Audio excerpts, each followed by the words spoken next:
Hey, well, welcome to the What, Why, and How Can I podcast, and thank you. I appreciate you making time for this. So Listen, it's an honor and a pleasure. I've had an opportunity to see some of your podcasts, and I'm thrilled to be a guest on your show. awesome. Thank you. Appreciate that. Um,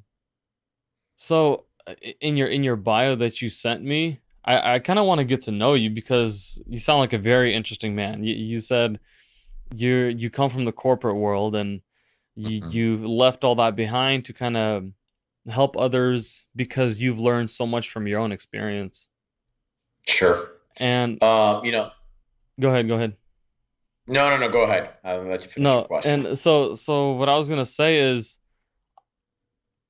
I I want to talk more about kind of what you're doing now. Okay. But I'm also interested in a little bit what you did before and just kind of your journey, and your story and how this all came down and to where you to today. So, Okay. Perfect. For me, I've always been fascinated with leadership. That mhm, discipline to me, I gravitated towards it from a young age. And for the longest time, I made sure that I put myself in a position to land that next job. mhm, However, I had two jobs at the time. I grew up. I grew up. I'm Cuban. I was born in Miami, but from Cuban parents. I'm a child of Cuban immigrants, and mhm, for me, initially, I grew up with a single parent, a woman who worked her tail off to give me a really fine education. I went to a Jesuit prep school that who I am today is partly due to my mother, but also Belen Jesuit Prep, which is a prep school down here in Miami. okay, However, as I evolved and I got older and I finished high school, I led a double life. mhm, And I started dabbling with alcohol, mhm, and that quickly graduated to a lot of the hard drugs. mhm, And for the 25 years, I literally lived a double life for 25 years where I was able to perform at a high level at work, but I was also able to perform at a high level after work. yeah, yeah, yeah. And that catches up to you. That S- catches up to you. And so for me, it was time to, kind of check myself. But then ultimately I had to get checked Okay, into a treatment. I'm gonna interrupt you there real quick because through my short life compared to yours, or through my short career, I've met many people that, like you said, high performance at work and high performance after work. Hmm. And it honestly would blow my mind because some of these gentlemen or women would be in like leadership management roles. And I'm like, how is this possible? Like, how do they do this? Like, you go to sleep late, wasted. Next morning, boom, like nothing ever happened last night. And thank you for putting me into reality because I've never spent enough time with them where I got to see when it caught up to them.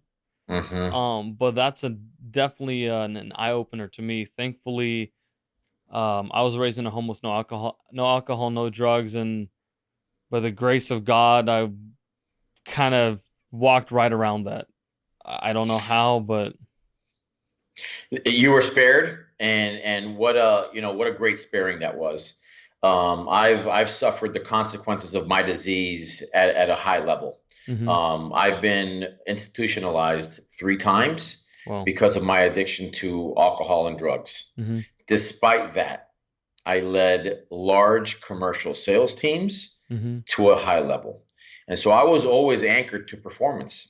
I'm a student of the discipline. I just graduated, in recovery. I've been able to amass some, I guess, some medals, and I don't say it to be braggadocious. I'm not saying that, mhm, but my life in recovery has given me an opportunity to really do the things that I wanted to do all along, but my mhm. disease didn't let me.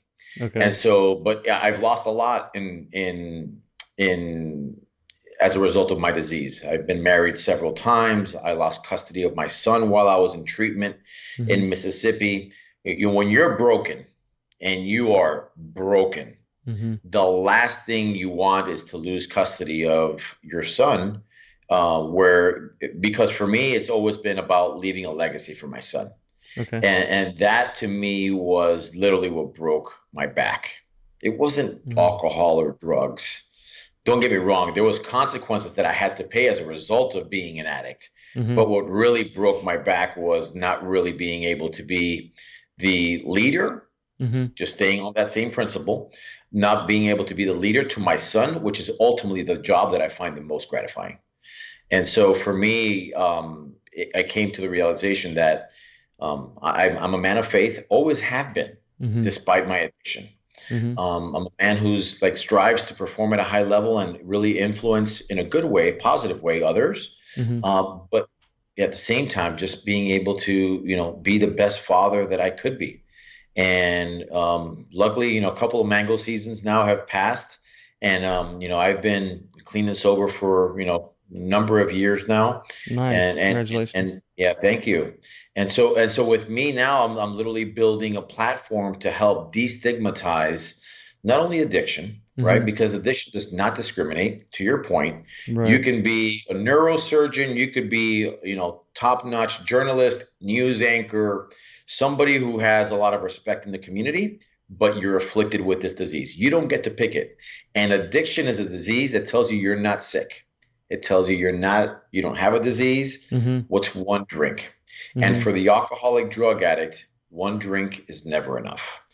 And so that's the reason why now I'm building this platform to help destigmatize it, but build a platform where it's okay to talk about how drugs, alcohol, and now, like, listen, the glory that comes with recovery, that has to be shared. Mhm. Because right now, in the midst of COVID-19 and that negative environment that we're all living in that has literally transformed the recovery world, Right. there has to be a sign of hope, sign of purpose. Yep. That's beautiful. You mentioned a couple times you said disease. And growing up I had some buddies that were in rehab and some of them are no longer here, but there's a couple sides where some people kind of draw the hard line and, oh, this isn't a disease, this was your choice, this is your this. And personally I kind of want to understand this a little more because I was never personally affected by it. And Hmm. when I talk to people that have recovered, they call it a disease. When I talk to people that were are just these macho men that don't have drug and alcohol problems that they could just drop whatever they want, they say it's your choice.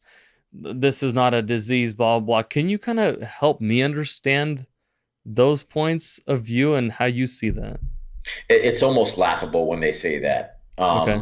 I think it's not that it's ignorance. It could be part ignorance. I think over the last 10 years, there's been a lot of people that have actually opened up about the disease. And so Mm-hmm. now you see people that, for the most part, I mean, as a society, we tend to idolize folks. Mm-hmm. And now you see the Robert Downey Juniors, and Seymour Hoffman, and all of these folks that are former addicts. Unfortunately, have Heath Ledger, who lost his life to the disease. Mm-hmm. The American Medical Association qualifies alcoholism as a disease, and Mm. so it is as official as it comes. When the AMA is saying you could and for many it's a matter of life and death, and Right. even for me it came to a point where I had to be extracted from my home because I was deathbound. I was in a position where if I continued to live that life, I would no longer be here. And and and that's the reason why in the recovery world, those who are meant to influence in a positive way, Mm-hmm. and an addict, an alcoholic, a habitual cocaine user will only take advice from somebody who is in recovery. Mm. It's not, maybe it's not an odd thing. There's just a sense of commonality. Like a former addict understands the despair, the Yeah. abyss that other person is living in. And Mm-hmm. so, to answer your question, I would challenge that statement where it's not a disease. I think back in the day, I mean, listen, I grew up with, you know, my father, when I met him later on in life, and when I struggled with alcohol addiction after my first and my second time and my third time in treatment, I mean, he thought there was something else wrong with me. Like, how can you not have power over alcohol? And Right. it's this Cuban machismo that it doesn't blend. It's like my approach was more. And I approach my life with the same mentality. I just don't put the toxins in my body. Hmm. I'm always on 100, right? That's just the way, the passion and vigor and conviction that I have for life. Right. I'm blessed and highly favored that I don't have to do it with drugs and alcohol anymore. I get my fuel from hope and helping others. That is literally my calling. Amen. Amen. That's beautiful. I like what you said about the ADA, Hmm. calling it a disease. And Yep. then I thought I just kind of had a flashback of the people that I know died from, we Hmm. say from alcoholism or from alcohol. Uh, the doctor will say from liver failure Hmm. or some other kind of byproduct of too much alcohol. Sure. And I almost feel like that might be like the problem where the doctor doesn't diagnose, hey, you have a disease called alcohol addiction or drug addiction. We need to Hmm. treat that. Instead, they Sure. say, hey, your liver failed. Hey, your kidney or something else is going on, and they Hmm. don't address it directly.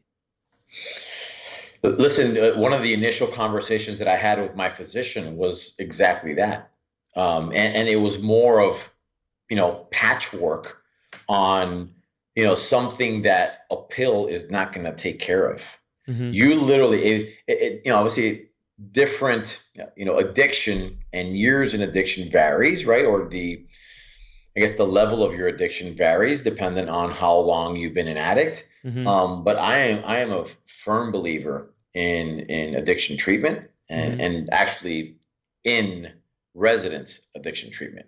There have been some that have actually been able to do it just by going to the Fellowship of Alcoholics Anonymous. I'm Mm-hmm. a big subscriber to that. I Mm-hmm. am a proud member of it because of the fellowship, that what it represents, and just the wisdom that is in Alcoholics Anonymous is just really profound. Mm-hmm. But there's times where weaning off drugs and alcohol is not immediate. It should not be immediate. There has to be a pharmacological approach to Mm-hmm. weaning somebody off drugs and alcohol. That can ultimately put the patient, right now we're calling it a patient Mm-hmm. because they become a patient once they go into detox.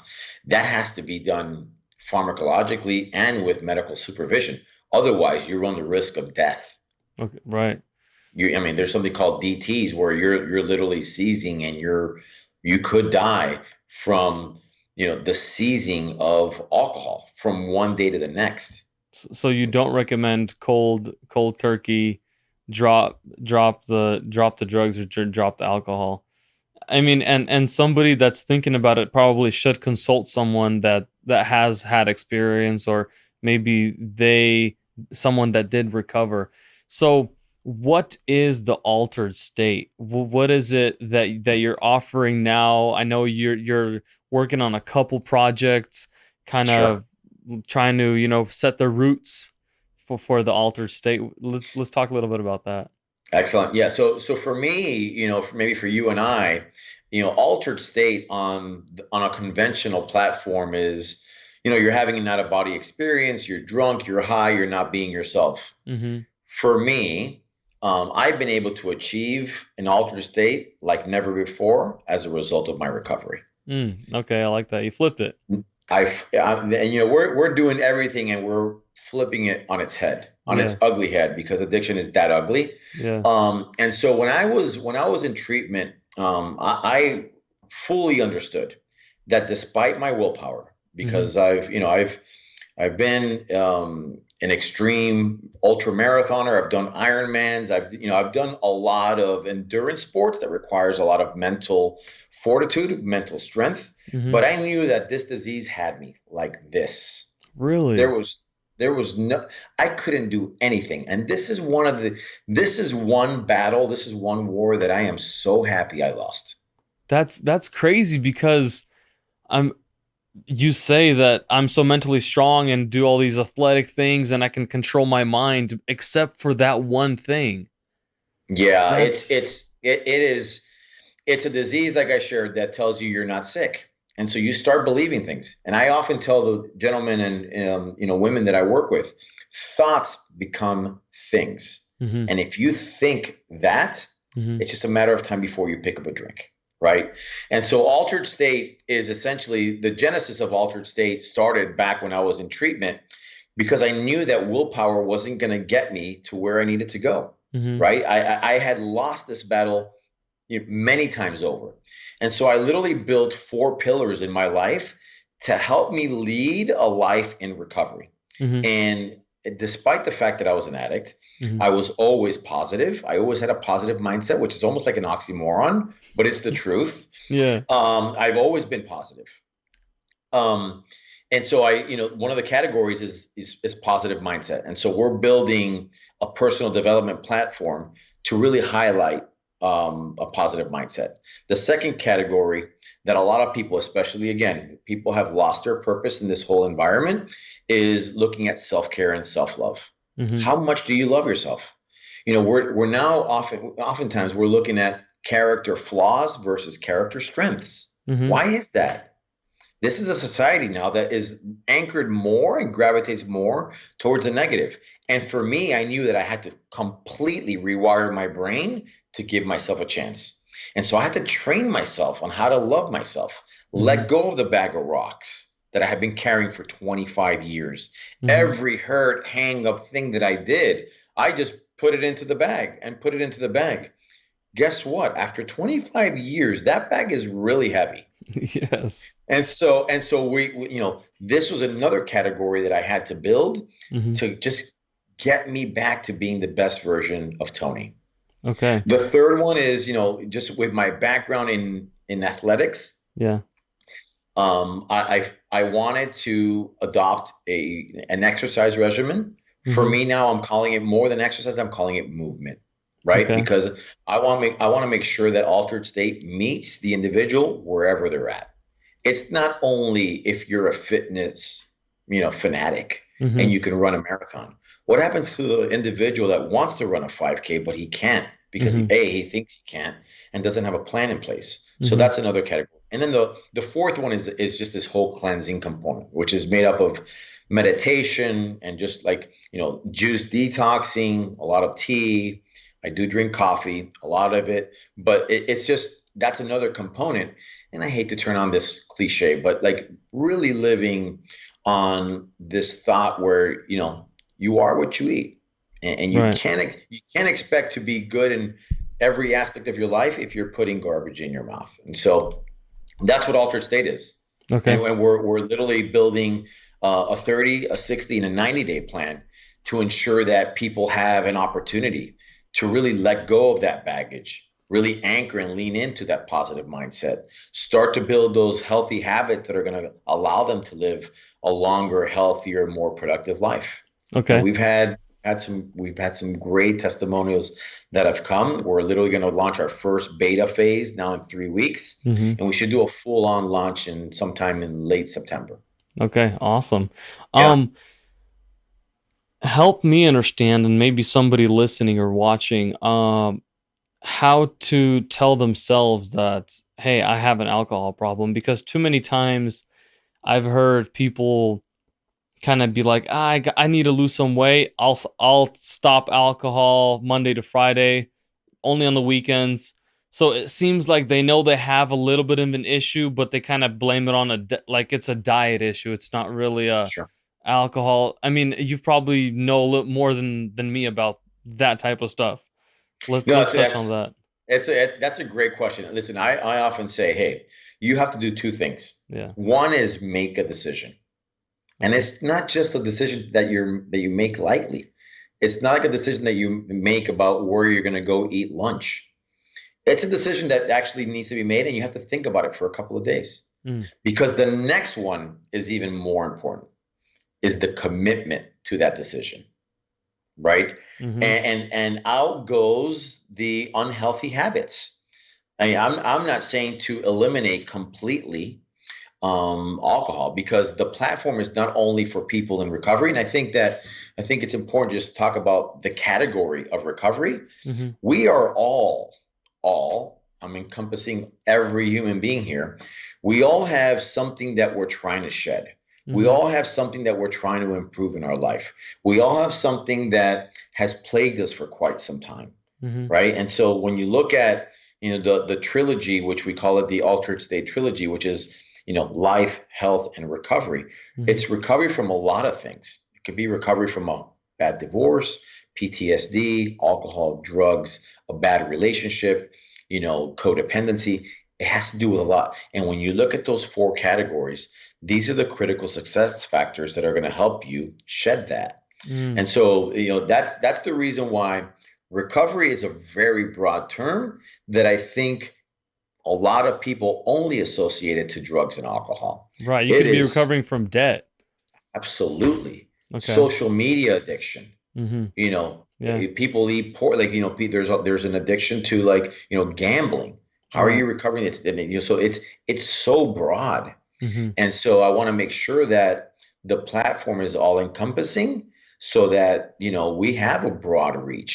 We have the content that will get you started moving in the right direction. Mm-hmm. And listen, not to get all preachy, but it's a God-given, right and a blessing to move in that direction. Amen. And I fully believe that. So that's where we're at. Okay, that's awesome. Um, let's jump a little bit back into your career side. Um, you said you were in sales, pharmaceutical, also also biomedical. Correct. Biotech and as well as medical device. So I've been in essentially all of the major players in healthcare Mm-hmm. for the consumer, be it, pure play pharmaceutical pills, Mm-hmm. biotechnology drugs, which is essentially agents that are kind of manufactured in a lab and given in solutions where they're administered either subcutaneously or intravenously. Mm-hmm. And then also on the medical device side, let's say insulin pumps where that infuse insulin to a patient. So I've been in all three of those separate categories within pharmaceuticals. Okay, so I actually interviewed a doctor, Doctor Germanovich. He specializes in pain, Hmm. treating pain, but also recovery. And Okay. he talked a little bit about the pharmaceutical department causing one of the causing the opioid crisis in the United Hmm. States. Um, it's kind of cool that you're from there. I would love to Hmm. hear your perspective and kind of your experience being in the sales industry or the sales business. I don't know if what role you played in that, but it would just be interesting to know what you saw. Yeah, great question. I've seen a lot of documentaries, very well read in this specific topic. Mm-hmm. I think that like when you look at all of the players in the opioid epidemic, there's so many players. Mm-hmm. I don't know his background, but there's been a lot of physicians that have been arrested, and that have been presented in front of a grand jury and are serving life terms because of their malpractice in prescribing opiates without really qualifying the need for a patient. Wow. Okay. Now, or yeah, so That's there's a lot crazy. of there is a lot of guilty parties here. Yeah. I'm not saying that anyone is more guilty than the other. Mm-hmm. There's a lot of news media on the sales marketing practices of that one particular company. Mm-hmm. They are no longer around, as a matter of fact. But it's very easy to, you know, sling mud and, throw arrows at the pharmaceutical company when there are so many different players. When you look at Mm-hmm. insurance companies and pharmacy benefit managers and the ancillary staff within a physician's practice, and the pharmaceutical company as well, there is a role that they played there. I think I'd be hard pressed to just blame it on one Mm-hmm. stakeholder here. Okay. There's too many players. But yes, I do agree. I do agree with the marketing practices where they were somewhat aggressive Mm-hmm. for what they were trying to treat. Okay. Somebody with acute pain Mm-hmm. should take a leave. There's no need to take an opiate when you have acute pain. Let's say, like, your knee hurts after going on a 3 mile run. Mm-hmm. You don't need an opiate for that. You need an opiate for maybe what your physician friend was sharing me. He's having open spine surgeries. Mm-hmm. The recovery from that is long and arduous Mm-hmm. and requires conventional pharmacology. And so with that, I would say that's where an opiate would fit. Okay. But even now, I think the industry has evolved where newer agents are coming out that are not addicting, like oxycodone or roxicodone or Percocets, all of the opiates and sisters and cousins of within the opiate family.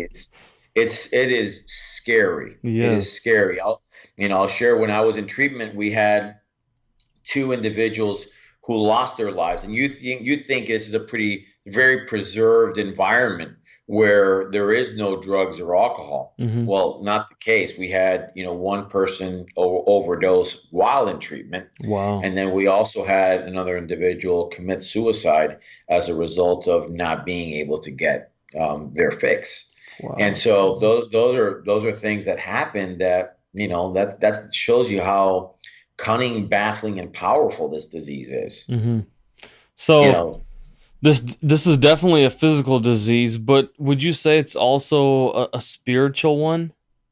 hmm, I'm not sure if I mean, maybe you'd agree with me because I would agree with you 100%. I yeah, personally I think as a spiritual agree I think it is a spiritual disease just as much as it is a physical disease, and I feel like you can repair yourself physically, and you can maybe rehabilitate yourself physically, but for the long run, um something else has to change, like the heart, the mind, the soul, for it to be a for it to be an everlasting, and for it to be a change that impacts other lives, kind of like yours, hmm. is Just to add to that, like, I went through the process. I yeah, was enlightened to build this plan, but it's not my doing. yeah, It's for me, it's God, it's Jesus, right? amen. And even when you look at the founder of Alcoholics Anonymous, Bill Wilson, in the 1930s, Mhm, the master, mhm, the pioneer of the 12-step process. There's over 500 different 12-step programs that have evolved from Alcoholics Anonymous original 12-step program. mhm. And he did not achieve sobriety until he had a spiritual awakening. Wow. It's all over the Alcoholics Anonymous big book, which is what we call it. I mean, it's not the Bible for sure, but Yeah, it's for me, yeah. it's a book where I can find a lot of solutions Mhm. to not my drinking problem, to my thinking problem. Mm, okay. See, because for me right now, as an alcoholic, I mean, I wake up every morning and I put my feet on the floor and I say, "You're still an untreated alcoholic, my man. What are you going to do today to not drink? Yeah, What are you going to do today to, like, not use?" yeah, And it's less about drinking and it's more about thinking. yeah. It's about keeping your side of the street clean. It's about treating other people with respect. It's about, when you have made a mistake, building up the courage, as hard as that is, because we're egomaniacs, human beings, to pick up the phone and say sorry. Right, right, right. That's recovery. Recovering from yourself, almost, instead of, like, if you can recover from yourself, like overcome yourself, then you can overcome. I mean, like, part of the reason why I feel like I've never been an alcoholic, but I feel like part of the reason why some people are alcoholics is because of themselves. They give themselves excuses. Hmm. And I mean, like you said, not to say it's not a disease, but uh me I tell myself, kind of like you said, you lied to yourself that it wasn't a disease, you didn't have a problem. I think we lie to ourselves and make excuses that, hey, we don't have this disease, we don't this doesn't need to be treated in our life. We have it under control until it falls so deep that you just like it's either I'm gone or something changes in me. Yeah, I mean, it's like and I say we because I was there, right? It's Hmm. this pity party that you throw, and guess what? You're the only one there.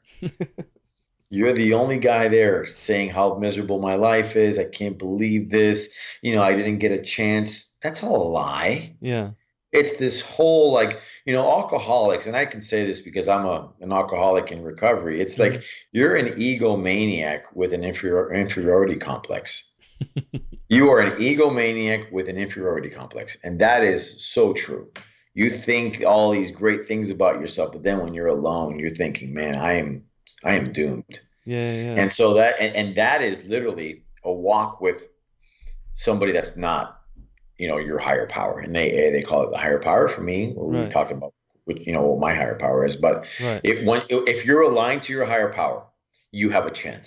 You have hope, and hope is the fuel that takes you to the next day and to the next day, and you're literally building days on top of days. And that's ultimately what allows you to stay in recovery. Okay. I want to touch a little bit on the faith side. You said you're a Yeah. man of faith, Oh yeah. and I feel like many men or women of faith do have an alcohol or drug problem or any other addiction, shopping addiction, debt addiction, credit card addiction. I mean, you name it, porn addiction, whatever. Hmm. Um, and they feel like I'm a man or woman of faith, but I have this issue. Am I really? Do I really believe? And the story comes to mind where Jesus comes and he says, I have come to the sick. A doctor is needed for the sick, not for the healthy, right? Hmm. And because you've been a man of faith this entire trip, this Hmm. entire journey of yours, what kind of thoughts, and I'm sure people can relate listening or watching, that they maybe they go to church or they read or they study, but they still stumble, they still trip, and they're probably thinking about themselves like they're going crazy, they're not on the right path. I mean, I bet you've been there. Yeah, I mean, I live there. It's I often say, and it's pretty common phrase to say, "Hey, put down the bat and pick up a feather." Right? Don't beat yourself up with a bat. Mhm. There's in my eyes, there's only one perfect person. Mhm. Right? There's only one perfect, um, the way I recall it. Right? And that was Jesus. So I think that we need to look at progress versus perfection. Mhm. uh, you know, I try to live a life where I literally focus and anchor to Jesus and to Christ. Mhm. But I trip and I fall. But it's all about progress, right? Am I better today than I was yesterday? Mhm. And I've come to accept that I'm never going to be perfect. I'm I mean, never that's going to be it. reality.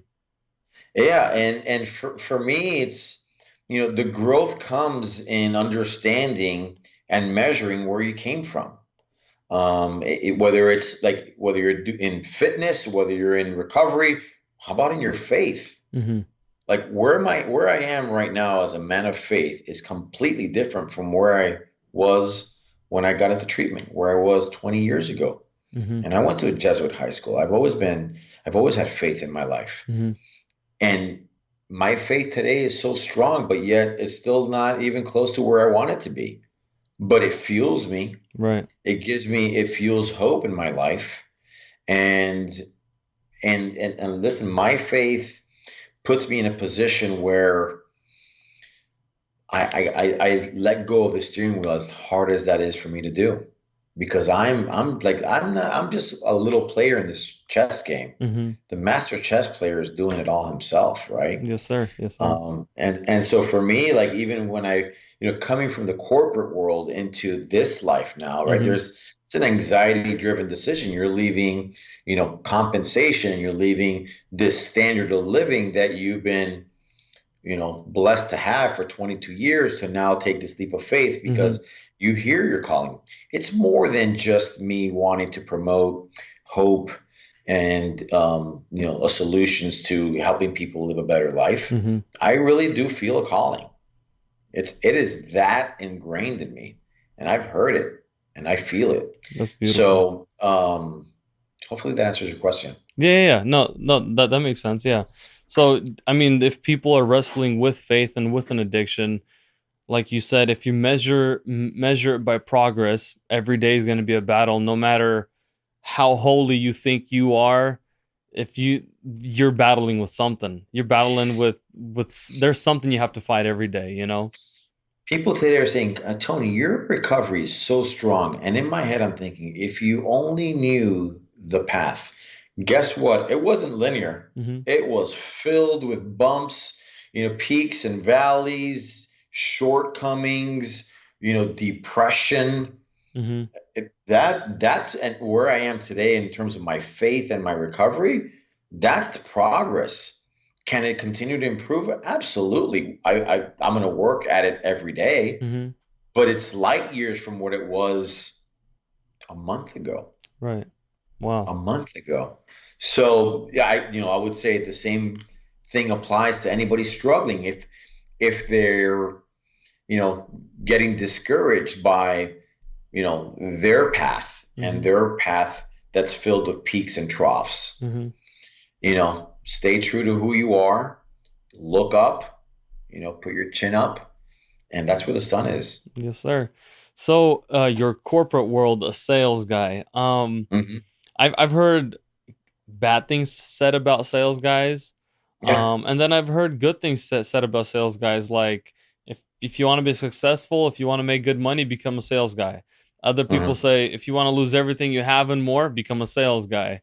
Hmm. A sales guy. You were a salesman in the medical industry. Yeah. If you can shine a little light about on that for me, for us listening and watching, what is a sales guy in the medical industry? I think that there's a misconception about the individuals in the medical device pharmaceutical industry. Mm-hmm. I think that a large percentage of them are really anchored to patient care. Okay. The patient is at the center of everything they do. Okay. That's not maybe potentially, that is for sure. Okay. I've had some great relationships built over the years with individuals that this is their life calling, Mm-hmm. and there's a lot of gratitude that comes with helping a patient. I come from the category where it was more of rare diseases, where you had one in 80,000 patients. So out of Mm-hmm. 80,000 people, you had one patient for the therapy that you were promoting. Mm-hmm. And these are individuals that went 15 years without being diagnosed. And then they Wow. finally get the diagnosis. Not only that, they get diagnosed and then they come to realize that there's nothing out there to treat them. And then innovation comes, and then a pharmaceutical company invests a lot of R&D dollars to Mm-hmm. build therapy for them. Seeing that patient now be able to have a normal job because they don't have 65 sick days in a Mm-hmm. year, Mm-hmm. that fuels me. And Wow. so I think the industry is unfortunately blacklisted. I mean, I think that there's some players, some companies that have really muddied the waters, and Mm-hmm. I get that. I see it, right? Right. But there's a lot of companies that do it well and do it and have been doing it really well for a number of years. The approach is less salesy Mm-hmm. and more consultative. Okay. You're literally positioning the asset, which is the drug, to help solve something for that physician, which ultimately has a hand in the therapy for a patient. Okay. If you approach it, and there's many people that approach it with that solutions based mentality, Mm-hmm. you have a long career in healthcare. Okay. And so that's the industry that I know, and that's the industry that I'm proud to promote. Okay. But I hired some really fantastic individuals, and I often said, hey, you may be considered a territory business manager or sales representative, but for me on my team, you're a leader. Mm-hmm. You have to approach your job like if the person that you're promoting the therapy for is your mother, your father, a family member. Mm-hmm. And if you're laser focused like that, you're always going to approach the physician with the best intent, and that will never waver. So See, that's awesome because to be honest, especially after this drug opioid problem and all this stuff, like everything I knew about the sales, the pharmaceutical sales guy or medical sales guy is like this guy's trying to screw everybody over and get as much money for it as possible. yeah. But what you've shared with us, that's definitely not the case. Um, I really don't want to get political, but this is a question that's super that I have to ask because it's bugging me. Uh, if we move to a socialized medicine, socialized medical, One payer system. one Yep. payer system, Medicare for all. Medicare for all, Yeah. explain to me the differences because you're up there or you were there kind of in the business side of medicine, if I can call it that. Sure. What are the differences, benefits for the patients, for the consumers, and what are maybe if maybe there's no benefits? Well, I mean, I think it's important to look at and even model other countries that are using a one payer system and compare that system to our system Mm-hmm. and to better understand the landscape and who's winning when it comes to healthcare. As a country, we're a very sick country. Mm-hmm. We're one of the sickest countries. However, and as a result of that, 24% of our GDP is spent on healthcare. Healthcare is the number one expenditure for this country. Wow. And so, yeah, so when you look at that, you start to have questions like this: is a one payer system better? I'm not a subscriber to the one payer system. I Mm-hmm. think it's important to have competition Mm-hmm. between physicians, incentivized physicians based on how they treat patients, but Mm-hmm. also on the payer side on how commercial insurance plans compete for business. Right. That's important. And then you also have to look at utility of drugs and utility of services. I mean, this is literally a conversation that would take 6 hours. But I think when you look at one payer systems, Mm-hmm. if you want to have an elective surgery in the UK, here in the, maybe not now in COVID because elective surgeries are, on pause everywhere across Right. the globe. But let's say pre-COVID, I Mm-hmm. always, I talk about pre-COVID and post-COVID. So pre-COVID, you had, a knee replacement. You're a 73-year-old man, healthy. You had to do a knee replacement. In this country, you can get it done in 10 days. Mm-hmm. In the UK, anywhere else, France, you got to wait 3 months. Wow.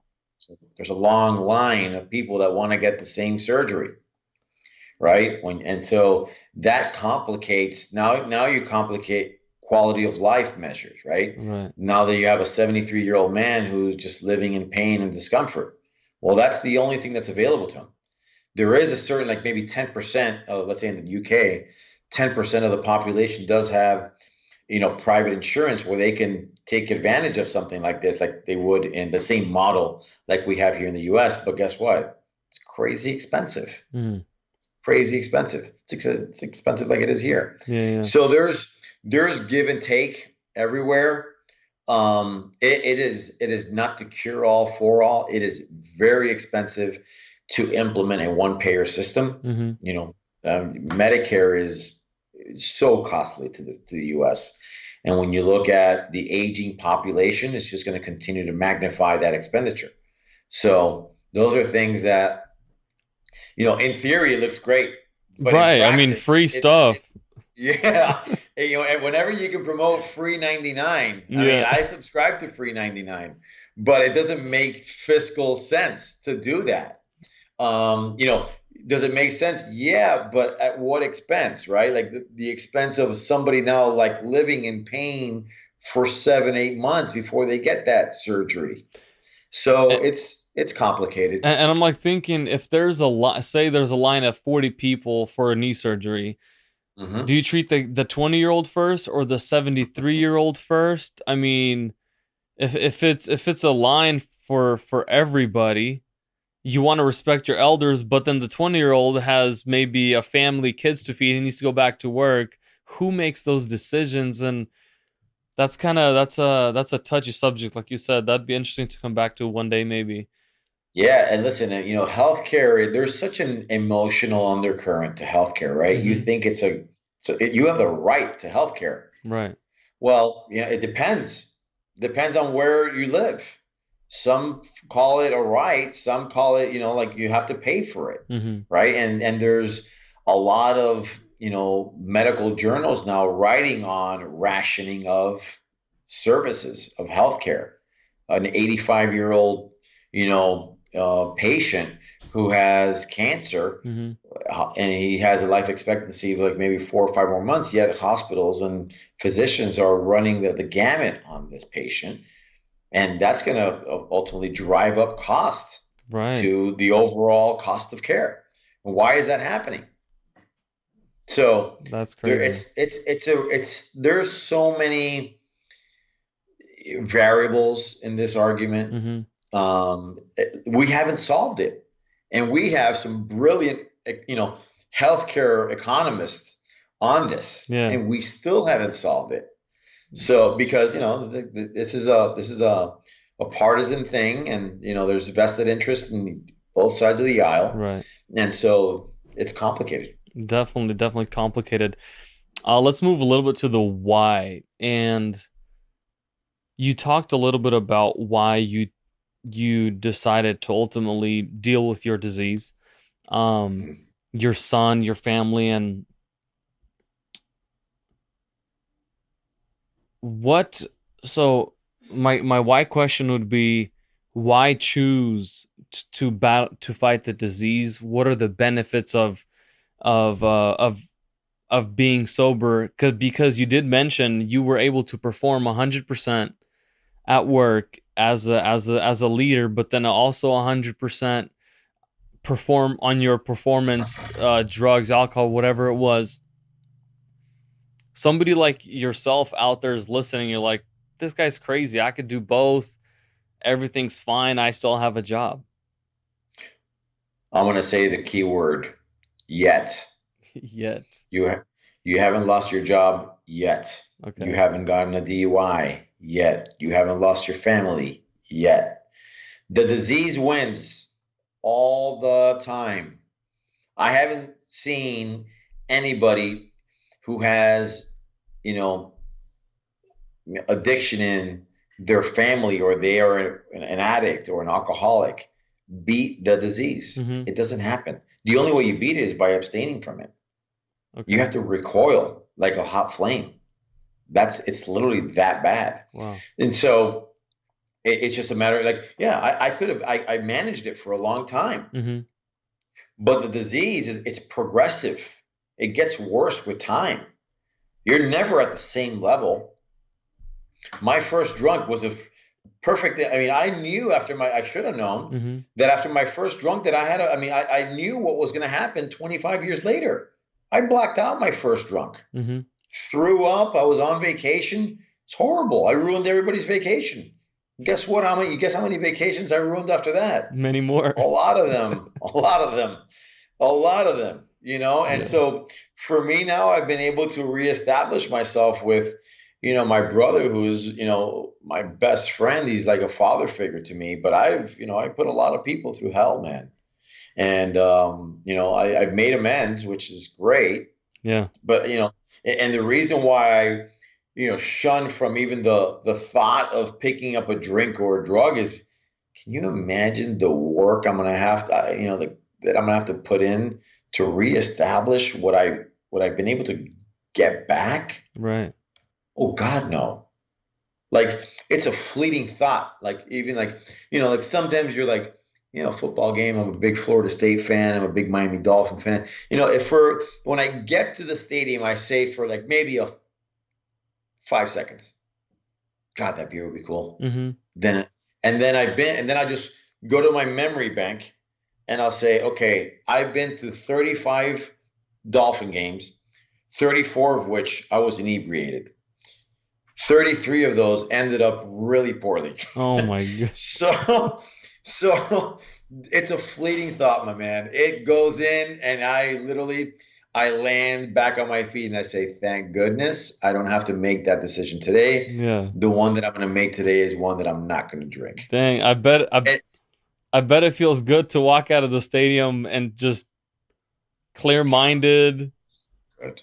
So good. I mean, listen, I was one of my favorite things is like, I used to never sleep. I used to sleep 3 hours a night, Mm-hmm. when I was drinking and drugging Yeah. and go to work. One of my favorite things to do is come home and sleep, like to rest and feel like energized and feel good about myself and understand that I have a productive day ahead of me. Mm-hmm. Like there's times where I went to a football game, left the football game at the fourth quarter, and I get to my car looking for my keys, and I realize that I left my car on the entire time I was in the football game. Oh That's man.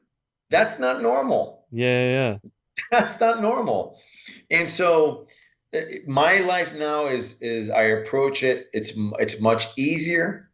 It's much softer. yeah. Mm-hmm. I go with the grain. I literally approach it with the mentality of who am I going to help today? And like in this environment, you should know. I mean, we're podcasting now. Mm-hmm. Social's hard, Yeah. and people, they say, "Well, what are you, the next psychologist or psychiatrist?" And that's full on projection, right? People are just either angry at something in their life, but I'm sure you get some comments about Yeah. what you're doing and how you're doing it, and I've been able to build up some thick skin, but I just think of like the ripple effect of me helping this one guy, Mm-hmm. how that could potentially help out his son, who I don't even know. Right. How is that now that child is going to be living a better life as a result of his father not drinking or drugging because of the interactions that he has with me and the plan that he's on with me and the journey that we're on together. Dude, Because, you know, exactly that. You can just by changing that father, you could change a whole entire generation of people. Like that's all I think about. that's crazy. It's not just that one individual that I'm like immediately or like I'm touching. I'm Mm-hmm. thinking like the ripple effect of this guy getting healthy Mm-hmm. is really profound. It's hard to measure, Yeah. but it's really, really profound. And that to me that's how I win Mm-hmm. is by building this community that's all like it's synergistic, right? The collaboration and the accountability as a community Mm-hmm. is how we win. The man, that's So, beautiful. I'm just like just thinking families because you see families that are broken. You see families that are broken because of alcohol and drugs. mhm. And then I've had the pleasure to see families that have been repaired or people that have recovered, and then you see the kids hanging out with their dad and making memories, and then their kids will have a grandfather who's healthy, physically and mentally, and they can build these relationships and kind of encourage each other, push each other forward, and it's just a beautiful thing. And that brings me to the how can I part. If I'm listening to this and or watching and I do have a drug or alcohol problem, Yeah. how can I you mentioned two things is the thought and then the decision. Hmm. But how can someone sign up to Altered State or how can they reach out to you and be like, "Hey Tony, I heard your story. I need some help."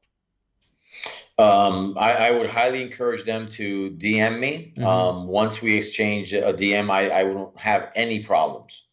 As scary as some people tell me this is, I don't have any problems giving my phone Okay. because there's a bigger purpose for me, right? And it's about helping other people. I would say just become a part of Altered State, Mhm. give it a chance, Mhm. make the decision, and then really commit to the work because we live in this microwave mentality, right? Where like, hey, I made the decision to get sober, and they want it in 5 days. Right.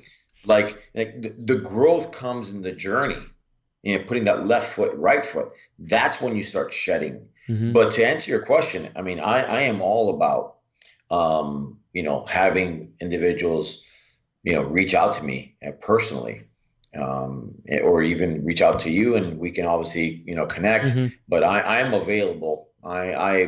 That is a big priority, and not a day goes by that I don't have at least 15 DMs of people that either want to be a part of the pilot, are waiting for the actual the formal introduction of our plans, Okay. and or just want to kind of navigate the space of, hey, how do I get detoxed Mm-hmm. right first, Right. so that I can have a clearer head on how to approach the 90-day plan that you're offering. Right. Right. Right. And so that's it's and again, Altered State, as an organization, we meet the individual wherever they're at, right? You may be further along in your journey of like accepting the fact that you're an alcoholic. Mm-hmm. And as a result of that, you're more accepting of the work that it's going to take for you to become, free of, the hurts, hangups that you've been carrying for such a long time. Whereas somebody who's, just literally put the plug in the jug or the bottle down, 3 days ago, Mm-hmm. they're a nervous wreck. They're a nervous wreck, and we have a support system for that as well, where we can then, support them, for a short time before either they make a decision to pharmacologically treat Mm-hmm. and Mm-hmm. detox, or become a member of the Fellowship of AA. And then through there, then obviously that's when we get them involved in all of our plans and all of the offerings that we have. Okay. And then also one more thing. I've heard many guys. I've been to rehab twice. I've been to rehab 3 times. I don't think it's for Mhm. me. It's not gonna work. What changed for you? Because you're one of those guys where you've been there once, twice, and uh, I've 3 times. 3 times. So I've been there 3 times, and it was like extended stay America. The longer I was there, the more I kind of realized that I had to change. Mm-hmm. Like everybody's bottom is different. For me, it was literally a matter of life and death, Mm-hmm. right? And it's hard to like ask yourself, what's your why when you're just trying to survive? Okay. Um, some people have an epiphany. Some people are given a second chance. And, I would say I would really disagree with, rehab is not for me. Mm-hmm. I mean, I've been in treatment with individuals that were there 10 times, half a Wow. million, a million, half a million to $1 million in treatment centers. Yeah, yeah, yeah. It's a lot of flow, See, right? right, And, and I just kind of got this thought like if we call like a drug problem or alcohol problem a disease, I mean there's plenty of people that have been sick with the same thing maybe every year. But they don't mhm, say like, "Oh, I was sick with it last year. I'm not going to treat it this year. I'm just going to give up." mhm. It's something that needs to be treated for the health of yourself, for the health of your family, for the health of your future. Um, Listen, it's a painstaking process, yeah, but one that when you get to like halfway down the road, you say, like, I never would have imagined life being this beautiful. And you're only halfway there. yeah, Okay. It's a painstaking about the process, and you just have to commit to living the life that you were meant to. And if you do that, um, you have hope, and hope is one of the pillars for Altered State. mm-hmm, It's literally the fuel that we use to get through to the other side, and whatever that other side is for you may be different for me. But with hope, we have a chance. amen, But yeah, if we have a daily reprieve. Like I shared with you, when I put my feet on the floor, mm-hmm, it's like I have, I start from zero. I'm like, I mean, I can pick up a drink as soon as I hang up. I highly doubt it, but I could. right, And you could literally lose. I will lose everything I've built. And so for me, it's about this daily reprieve where I have to spiritually feed myself mm, so that I can make it less about me and more about others. okay, It's about being selfless versus selfish. got you. And that to me is what the reason why I built this platform. That's beautiful. Tony, thank you so much for coming on the podcast. Thank you for making time for this. Thank you so much. I really appreciate the time and the opportunity. Yes, sir. You got it. You have a good night. Take care of yourself. Take care. Yep. Bye-bye.